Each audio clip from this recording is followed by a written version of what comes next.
Alright, magandang gabi po sa inyong lahat mga kababayan. Batang Maynila to it's. Pag-usapan lang natin mga kababayan itong post ni Buboy Villar sa kanyang Facebook account. Ang sabi niya, first live sa YT channel, thank you Lord. Ayan, tas pinakita niya yung litrato na kung saan yan nga, nagkaroon sila ng live yung kanilang ginagamit na Itbulaga. Nag-live po sila noong September 9, 2023 at ginamit po nila ang YT channel ng Itbulaga. Ito po yung official YouTube channel ng Itbulaga. Ito yung pinag-uusapan ngayon. Ito yung trending na topic ngayon kasi ito pong YouTube channel na ito ay dating hawak ng mga tao na sumama dito sa TVJ sa paglipat sa TV5. So, nagulat na lang itong Legit Dabarkads nang nagbago yung logo, nagbago yung profile, nagbago yung cover photo. So, nagalaw. So, ibig sabihin, merong nakapasok at ang ginawa, pinalitan po yung cover photo, pati yung profile pic. Ginawang orange. Hindi ko alam bakit orange. Kasi ang alam ko orange si Manny Villar di ba? Pag orange, Manny Villar O kaya naman, kasi kapag orange, ano po yan? Maximum security compound. Orange po kasi ang suot ng mga preso dyan sa maximum security compound.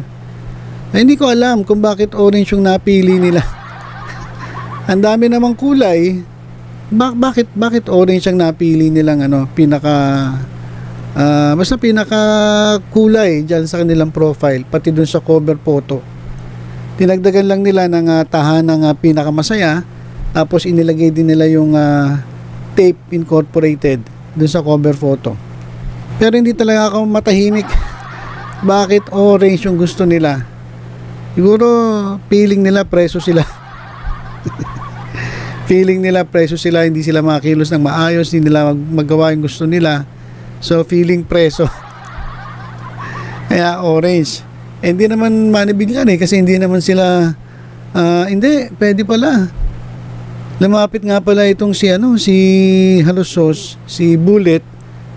Di ba, mayroon pang picture na lumabas na nakipag-usap siya kay Mark Villar. Itong anak ni bilyonaryo Manny Villar. So, baka may ibig sabihin yung orange na yon, di ba? Oh. Ngayon, naisipan natin yon. Biruin nyo yan. Kasi nakakapagtakay bakit orange di ba? So baka naman ganun, baka merong itong ibig sabihin. Baka pagkatapos ng kontrata nila dito sa sa GMA, di ba, hanggang December 2024, baka lilipat na silang tuluyan dun sa orange kay Manny Villar. O kaya naman, kung magka-leche-leche, dahil ang daming kaso-kaso di ba? Kabi-kabila yung kaso Ito, bagong kaso na naman to. Itong YouTube channel ng Itbulaga. Sabi ng TVJ, wala kami paintulot na hindi kayo humingi sa amin ng paintulot. Nagamitin yung YouTube channel na yan. Yung mga videos namin na matagal na, inandyan. So ngayon, ilalaban ito ng TVJ at sasampahan ng kaso etong mga Halusos, etong tape incorporated. So pwede na yung orange yun yung kahantungan nila. Sa dabi ba naman ng kaso, baka ang bagsak nila maximum security compound. So inaanda na nila yung sarili nila na magsuot ng kulay orange. Pwedeng ganon at pwede ring malipat sila dun kay Villar kasi orange diba? Ayun ang abangan natin. Bakit nga ba? Ayun ang tanong. Bakit kulay orange yung logo ng Itbulaga na ginagamit ngayon ng tape incorporated? Sagutin nyo nga dyan sa comment section. Bakit po? Baka alam ninyo. Bakit ba orange ang ipinalit nila? Ang dami namang kulay. Bakit orange? So yun ang hula ko. Pwedeng baka pagdating ng araw, malilipat siya dun sa AMBS dyan sa network ni Villar kasi ang Villar orange O kaya naman, naghahanda na sila sa maximum security compound. So yun yung hula ko, dalawa yun. Kayo ngayon, paki-comment nyo nga kung ano yung hula ninyo, bakit orange. Tapos, eto namang si Buboy Villar, nag-post pa. Pinagmalaki niya na nakapag-live na sila dyan sa official YouTube channel ng Itbulaga. So, tuwan-tuwa siya. Kaya nga, ayan, sabi, hindi raw maitago yung kanyang kasiyahan. Nag-post siya sa kanyang Facebook, ayan. Pinakita niya yung picture nila ni Yorme sa G sa Gedli, tapos itong mga tao, pati yung ibang host. Yan po ay September 9. So, ako nagtataka, bakit siya masaya? Wala namang nanonood. Ginamit nyo nga YouTube channel. Meron kayong 5.32 million subscribers dyan sa YouTube channel na nakakuha ninyo. Siguro kaya siya natutuwa kasi baka inaakala niya na kapag dito sila nag-live dito sa official YouTube channel ng Itbulaga na may 5.32 million dati, ngayon 5.3 na lang kasi yung 20,000 nag-alisa na at naglipatan dun sa TBJ. Ako nagtataka, baka nga iniisip niya na kapag dito sila nag-live, maraming manonood sa kanila. Kasi biruin mo 5.32 million o 5.3 na lang, 5.3 million. Dami niyan. So iniisip niya, naku, pag dyan tayo nag-live sa YouTube channel na yan, maraming manonood sa atin. Million ng channel na yan, yung YouTube channel na yan. So sigurado yan, maraming manonood sa atin. Kasi kay Paulo Contis, wala, konti. Yorme, marami rin siyang mga mga followers pero konti Kaya sigurado dito sa YouTube channel ng Itbulaga, yung talagang ito yung original ito yung legit, ito yung talagang official. So sigurado marami manonood sa atin dito. Makikilala nila si Prinsipe Sedi, ang dugyot na prinsipe. Pero yung prinsipe na nangaagaw ng mic, nang babastos ng mga matatanda at nanloloko ng audience. Sinasabi niya hindi niya kilala pero yung pala tao niya sa parisan. So sabi niya, nako, marami na naman ako madedenggoy nito. Marami manonood sa amin. Thank you, Lord. Sabi niya, di ba yung sabi niya, thank you, Lord. So eto na. Eto na nangyari nung September 9. Nakita ko yan nagla-live sila.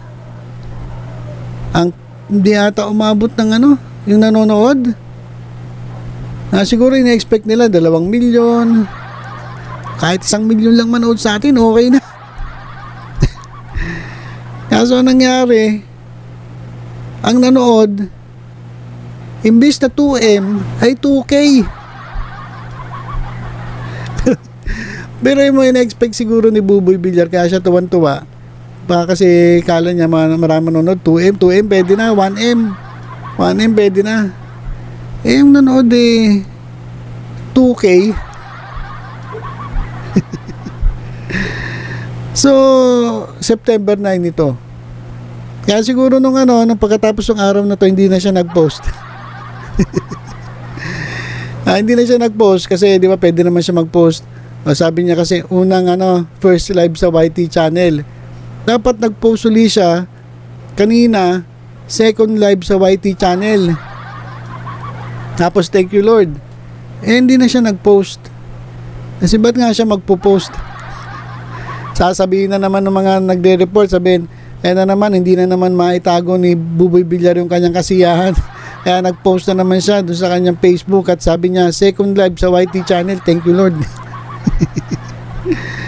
Mapapahiya lang siya. Kasi yung pinost niya na unang live, nakakala niya siguro milyon ang manonood. Kaya nga tuwan-tuwa siya di ba? Kasi kayo, di ba expect nyo yun? Milyon-milyones yung subscribers dun So malamang maraming manonood. Wala Bigo So akala niya 2M ang nanood 2K. Tapos ngayon September 11. O yan, September 11 nag-live uli sila, gamit nila yan. Ganun pa rin. Ganun pa rin eh. Wala pang 2,000 yung nanood eh. Alam ko pinakamataas 1,700 eh. Nasa na yung mga subscribers niyan? Kinuha-kuha nyo kasi yan, yung Itbulaga na Facebook, na YouTube channel na yan.